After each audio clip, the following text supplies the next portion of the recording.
Votre invité ce matin, Éric Lombard, ministre de l'économie et des finances. Bonjour Éric Lombard. Bonjour Adrien Gindre. On va parler dans un instant retraite parce que c'est un sujet très important ce matin, mais d'abord le financement de nos industries de défense, puisque dans 2 heures, vous tenez à Bercy une grande réunion avec votre collègue des armées Sébastien Lecornu et tous les acteurs du secteur.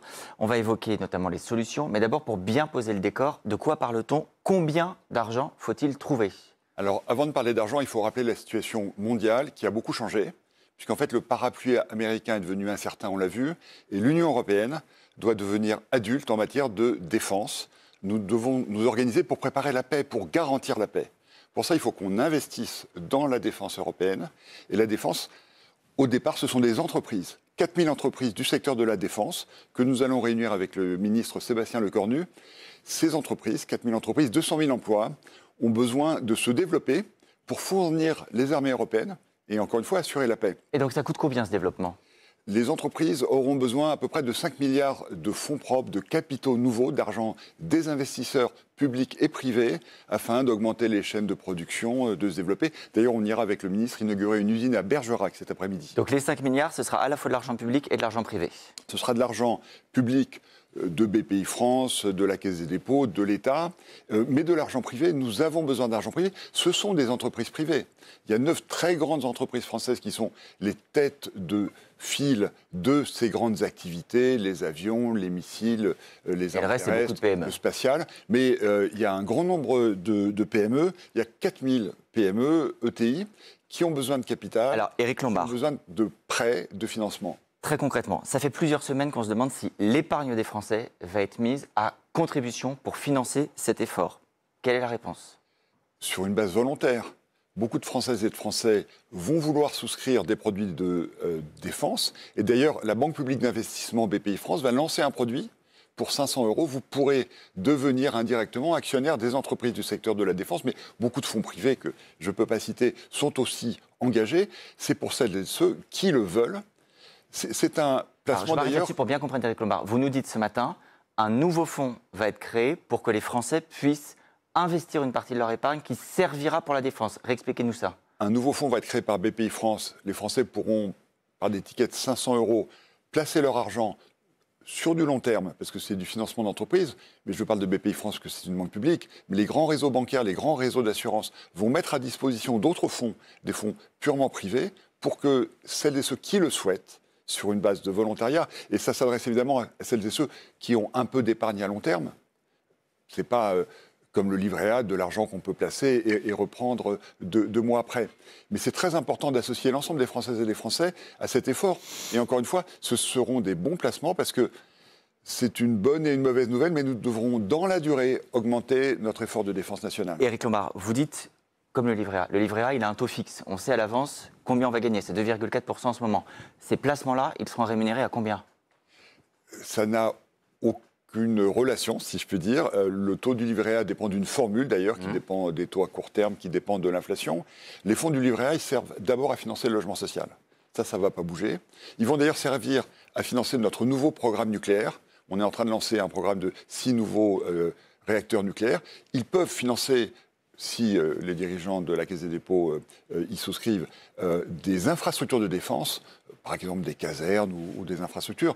Mais là, on parle pour le financement des entreprises de défense, de fonds privés pour des entreprises Mais privées. Pour le public, justement, excusez-moi, mais pour tous ceux qui nous regardent, qui se disent, tiens, oui, j'ai envie de participer à cet effort, il va bien falloir donner quelques informations supplémentaires. Est-ce que c'est trop tôt? C'est ce que vous nous dites ce matin? C'est en train de se mettre en place. C'est en train de se mettre en place. Avec le ministre, les acteurs. D'accord. Mais très vite, dans les réseaux, il y aura des produits Vous avez adaptés. dit 500 €. C'est quoi? C'est le minimum? C'est le maximum? C'est le minimum. On n'a pas bien compris. C'est le minimum. C'est le minimum. Et le maximum, c'est combien? C'est pas encore décidé, ce sera quelques milliers d'euros. Quelques milliers d'euros. Quelques milliers d'euros. Si je comprends bien ce que vous dites, Éric Lombard, c'est que contrairement au livret A, où il y a un taux fixe et un risque zéro, il n'y aura pas de taux fixe et donc du risque sur ce placement-là. Ce sont des placements... De façon générale, moi j'encourage les Français à investir plus dans l'économie. Parce que, bien sûr qu'il y a du risque, mais ce sont des belles entreprises. Et en réalité, sur la longue durée, ça rémunère mieux l'épargne.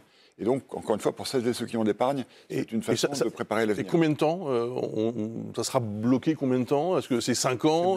C'est bloqué pendant au moins 5 ans. Au moins 5 ans. Puisque, encore une fois, c'est du capital d'entreprise Et donc, il faut que ces entreprises montent en régime de façon à ce qu'au bout d'un moment, on puisse retrouver sa liquidité. Et vous en attendez quel montant? Vous disiez le besoin total, c'est 5 milliards. Par ce fonds-là, ça devra rapporter Alors, ce combien? fonds-là va être de 450 millions, donc un dixième du sujet. Mais d'autres entreprises privées, des fonds d'investissement, des banques, vont proposer à leurs clients des produits adaptés. Vous évoquez le livret A. Dans les produits d'épargne, il y a aussi les assurances-vie, l'épargne retraite. Est-ce que les assurances-vie et les épargnes retraite pourront demain être mobilisées pour l'effort de défense? Oui, et encore une fois, ce sera la décision des clients, des Françaises et des Français, qui pourront souscrire ces produits, mais s'ils ne le souhaitent pas, il y a tous les autres produits financiers qui, évidemment, continuent d'être distribués. Et ce sera donc l'objet de cette réunion ce matin. Je voudrais qu'on en vienne à l'autre sujet très important, qui vous concerne tout directement, c'est la question des retraites. Le conclave retraite continue théoriquement chaque jeudi.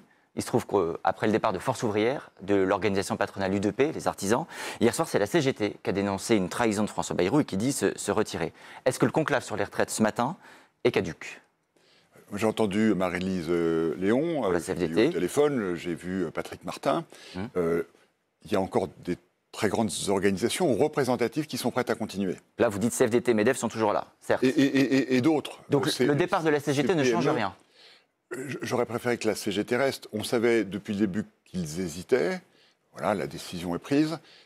Moi, je souhaite que cette réunion, ce dialogue continue. C'est la meilleure solution politique, que les partenaires sociaux parviennent à un accord pour l'évolution de notre système de retraite, dans la ligne indiquée par le Premier ministre, c'est-à-dire de rétablir l'équilibre des régimes. Mais vous dites que vous souhaitez que ce conclave continue. Est-ce que vous considérez qu'il a encore du sens et qu'il peut encore aboutir quand on n'a ni Force ouvrière, ni la CGT, ni l'UDP déjà pour le moment, et que la CFDT, je le précise, dit qu'il faut fermer ce conclave-ci pour en rouvrir un autre avec d'autres règles? Ça peut être une réflexion d'ailleurs intéressante, élargir le mandat de ce conclave, parce que nous avons un problème d'équilibre de l'ensemble de nos finances. Donc vous dites oui à l'idée de la CFDT? L'idée de la CFDT me paraît très intéressante. C'est Catherine Vautrin qui est en charge de cette affaire-là. Mais ça me paraît une idée intéressante. Moi, je pense que ce conclave a toute légitimité pour continuer à travailler. Et j'irai même plus loin. Si un accord, et je pense qu'un accord est possible, les organisations qui se sont éloignées pourront revenir à la table si cet accord leur convient.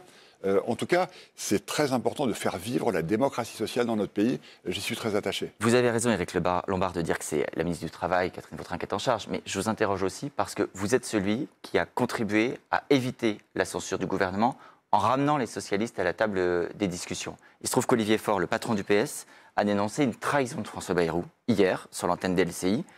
Est-ce que vous voyez désormais arriver la motion de censure? Est-ce que vous voyez se profiler la chute du gouvernement? On est dans une période extrêmement difficile sur beaucoup de fronts. On a parlé des sujets de sécurité, on a le sujet des tarifs avec les États-Unis. Moi, je pense qu'il faut qu'on reste tous concentrés. J'entends ce que dit Olivier Faure dans sa responsabilité. Vous le dites pour le Premier ministre qui lui-même a fermé la porte en disant que le retour à 62 ans n'était pas possible. Les partenaires sociaux ont mandat de proposer les solutions de leur choix. Moi, je dis, dans la gravité du temps, il faut que ce débat se poursuive. Il faut que chacune et chacun, dans ses responsabilités, continue à travailler. Est-ce que ça veut dire que je remercie d'ailleurs les partenaires sociaux qui continuent à travailler aujourd'hui. Éric Lombard, est-ce que ça veut dire que pour vous, le conclave peut, oui ou non, remettre en cause l'âge légal de départ à 64 ans? Le seul mandat du conclave, comme vous continuez à l'appeler, c'est de parvenir à l'équilibre en 2030. Et donc, sur les questions d'âge, leur liberté est totale et ce qu'ils décideront aura beaucoup d'autorité politique. Donc, vous nous dites ce matin, pardonnez-moi, je sais que chaque mot est important, notamment dans une concertation, mais pour être parfaitement clair, si on retourne le truc, le gouvernement dit ça continue. C'est ce que je comprends ce matin. Le gouvernement, j'en ai évidemment parlé avec le Premier ministre, oui. Catherine Vautrin, souhaite que ça continue. Oui, mais souhaite ou est-ce que ça continue? Est-ce que là, il y a des discussions qui sont prévues? Il y a un rendez-vous qui est prévu aujourd'hui. La réunion a lieu. Alors, le gouvernement ne participe pas à ces réunions. Enfin, vous êtes un peu organisateur quand même. Oui, je pense que ça continue. Je pense que ça continue. Je l'espère. Je ne peux pas l'assurer parce que le rendez-vous est prévu aujourd'hui. J'espère qu'il aura lieu. Et vous me permettez une dernière question, juste comme ça, un peu de bon sens. Le Premier ministre dit non à 62 et 63. Vous devriez participer à la réunion, je suis sûr. Non mais vous, qu'est-ce que vous en pensez? Bonne idée.